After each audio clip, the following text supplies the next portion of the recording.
வணக்கம், welcome to ஷாமூஸ் kitchen. இன்னைக்கு நாம பார்க்க போற ரெசிபி பார்த்தீங்கன்னா ரொம்பவே டேஸ்டான ஹெல்த்தியான ஒரு ராஜஸ்தான் ரெசிபி தாங்க பார்க்க போறோம்.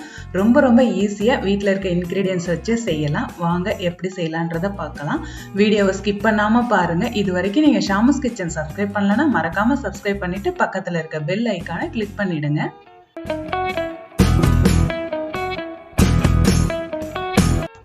இப்போ இந்த ஃபலி தோக்லி செய்யறதுக்கு பார்த்தீங்கன்னா முதல்ல 2 கப் அளவுக்கு கோதுமை மாவு எடுத்துக்கணுங்க. இது கோதுமை மாவில் தான் செய்யக்கூடியது.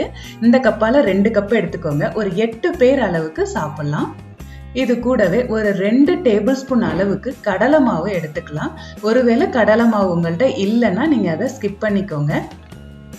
2 டேபிள் ஸ்பூன் போதுங்க, ரொம்ப சேர்க்க வேணாம். ரொம்ப சேர்த்தோம்னா நமக்கு அழுத்தமாயிடும். இப்போ இந்த பலி தோக்லி செய்யறதுக்கு பார்த்தீங்கன்னா கொத்தவரங்காய் தாங்க மெயின் இன்கிரீடியன்ஸே இதில். இதை நம்ம நல்லா நாரெல்லாம் கம்ப்ளீட்டாக நீக்கிட்டு பொடியாக கட் பண்ணி எடுத்துக்கணும். இது கூட பார்த்தீங்கன்னா ஒரு கைப்பிடி அளவுக்கு மல்லித்தழையை பொடியாக கட் பண்ணிக்கோங்க. ஏன்னா அவங்க டிஷ்ஷஸ் எல்லாமே பார்த்தீங்கன்னா மல்லித்தழை தாங்க அதிகம் சேர்ப்பாங்க, நல்ல ஃப்ளேவர் கொடுக்கும். ஒரு 2 தக்காளியை பொடியாக கட் பண்ணிக்கோங்க. நம்ம புளிப்புக்காக தாங்க சேர்க்க போகிறோம். இது இல்லைன்னா நம்ம அம்ச்சூர் பவுடர், அதாவது ட்ரை மேங்கோ பவுடர் சேர்த்துக்கலாம், அல்லது லெமன் கூட சேர்த்துக்கலாங்க. ஏன்னா அவங்க தக்காளி, வெங்காயம், பூண்டு இதெல்லாம் ரொம்பவே சேர்க்க மாட்டாங்க. இப்போ நம்ம 2 பெரிய வெங்காயத்தை பொடியாக கட் பண்ணி எடுத்திருக்கோம். இது ஒன்லி கார்னிஷிங்காக தாங்க. கொஞ்சமாக நம்ம தாளிப்பு நேரத்தில் சேர்த்துக்கலாம். இப்போ மாவு பிசையறதுக்கு பார்த்தீங்கன்னா ஆயில் அல்லது நெய் சேர்த்துக்கலாங்க. நெய் சேர்த்து பிசையும் போது, மாவு பிசையும் போது நல்ல ஒரு வாசனை, டேஸ்ட் கிடைக்கும். தேவையான அளவு உப்பு எடுத்துக்கோங்க. ஒரு 2 டேபிள் ஸ்பூன் அளவுக்கு தனி மிளகாய் தூள், 1 டீஸ்பூன் அளவுக்கு மஞ்சள் தூள் எடுத்துக்கோங்க. 1 டீஸ்பூன் முழுசா ஜீரகத்தை எடுத்துக்கோங்க. 1.5 டேபிள் ஸ்பூன் அளவுக்கு மல்லித்தூள், ஓமம் இருந்ததுன்னா ஒரு டீஸ்பூன் அளவுக்கு எடுத்துக்கோங்க. இது எல்லாமே நல்ல டைஜஷன் ஆகிறதுக்காக தாங்க. ஓமம்லாம் நல்ல ஃப்ளேவர் கொடுக்கும்.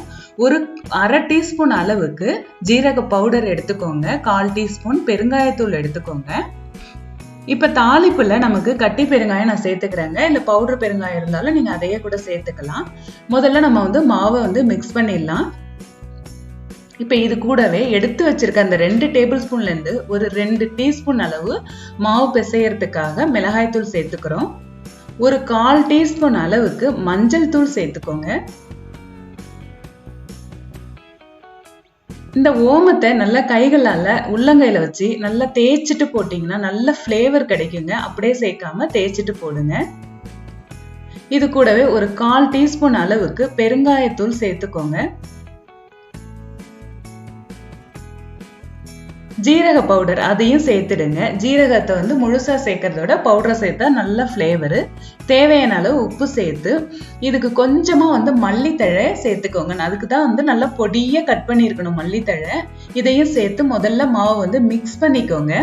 இந்த டிஷ்ஷு பார்த்தீங்கன்னா என்னுடைய ஃப்ரெண்டு ராஜஸ்தான்காரங்க, அவங்க தாங்க எனக்கு கற்றுக் கொடுத்தாங்க. அவங்களோட ரெசிபிஸ் நிறைய எனக்கு டேஸ்ட் பண்ணக்கூடிய வாய்ப்பு கிடைச்சிது. அதுலேருந்து ஒன்று தாங்க இப்போ நான் உங்கள் கூட ஷேர் பண்ணுறேன்.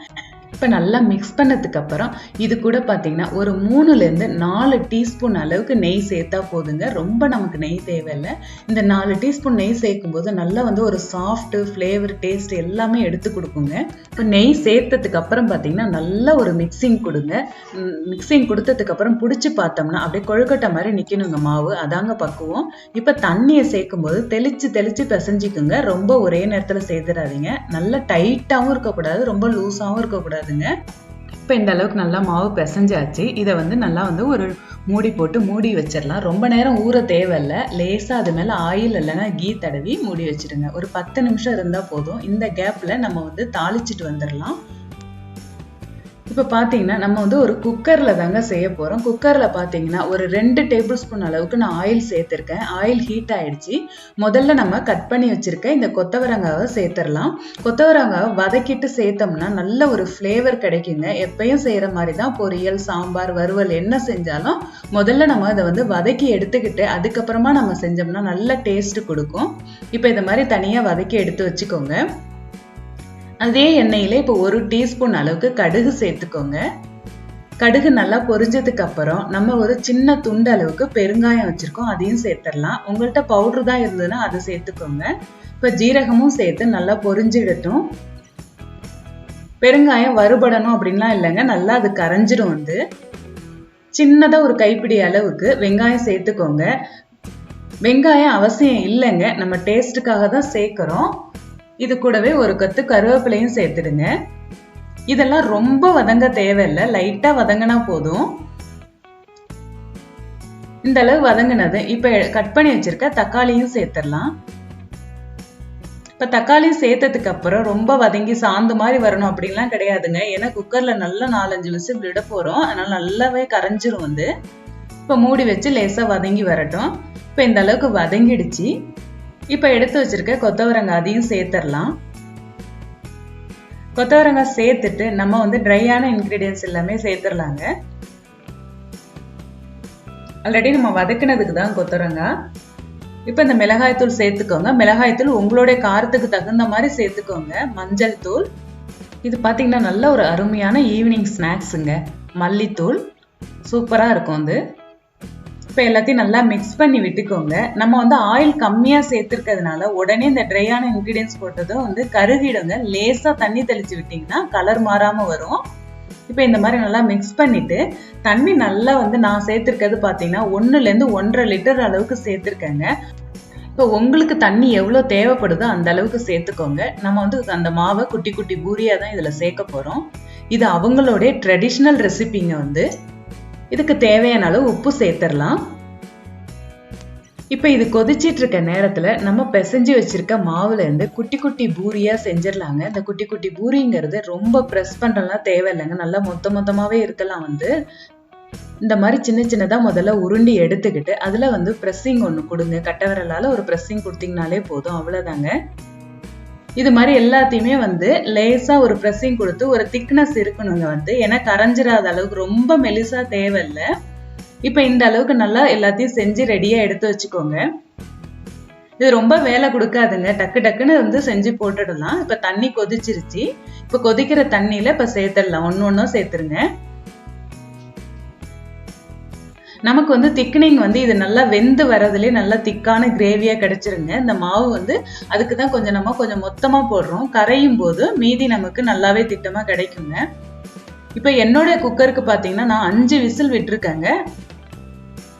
இப்ப குக்கர் போட்டு மூடி வச்சிடலாம். ஒரு 5 விசில் விட்டதுக்கு அப்புறம் ப்ரெஷர் ரிலீஸ் ஆனது எடுக்கிறேன். இப்ப நல்லா வந்து வெந்து வந்துருச்சு பாருங்க. இப்ப திரும்பவும் ஒரு 5லேருந்து 8 நிமிஷம் அளவுக்கு கொதிக்க விட்டுடுங்க. இப்ப இந்த ஸ்டேஜ்ல உங்களுக்கு உப்பு, புளிப்பு, காரம் இது ஏதாவது பத்தலைன்னா கூட நீங்க சேர்த்துக்கோங்க டேஸ்ட் பார்த்துட்டு. இப்ப இந்த கன்சிஸ்டன்சி வந்தோடனே நிறுத்திடலாம். ஏன்னா ஆறுச்சுனாக்கா ரொம்பவே கெட்டியாயிடும். ரொம்ப திக்கான கிரேவியா இருக்காதீங்க. இப்ப லைட்டா மல்லித்தழை சேர்த்து இறக்கிடலாம். அவ்வளவுதாங்க, சூப்பரான ஃபலி தோக்லி ரெடி ஆயிடுச்சு. நீங்க பரிமாறும் போது அது மேல லைட்டா வந்து பொடியா கட் பண்ண வெங்காயம், மல்லித்தழை சேர்த்து சாப்பிட்டோம்னா ரொம்ப டேஸ்டா இருக்கும். நீங்களும் செஞ்சு பாருங்க, ரசிச்சு சமைங்க, ருசிச்சு சாப்பிடுங்க. இந்த வீடியோ பிடிச்சிருந்தா லைக் பண்ணுங்க, ஷேர் பண்ணுங்க, கமெண்ட் பண்ணிட்டு ஷாமுஸ் கிச்சனுக்கு சப்ஸ்கிரைப் பண்ணி பக்கத்துல இருக்க பெல் ஐக்கானை கிளிக் பண்ணீங்கன்னா ஆல் அப்படின்ற ஆப்ஷன் வரும். அதையும் கிளிக் பண்ணீங்கன்னா அடுத்தடுத்து போடக்கூடிய வீடியோக்கான அப்டேட் வந்துகிட்டே இருக்கும். தேங்க்யூ.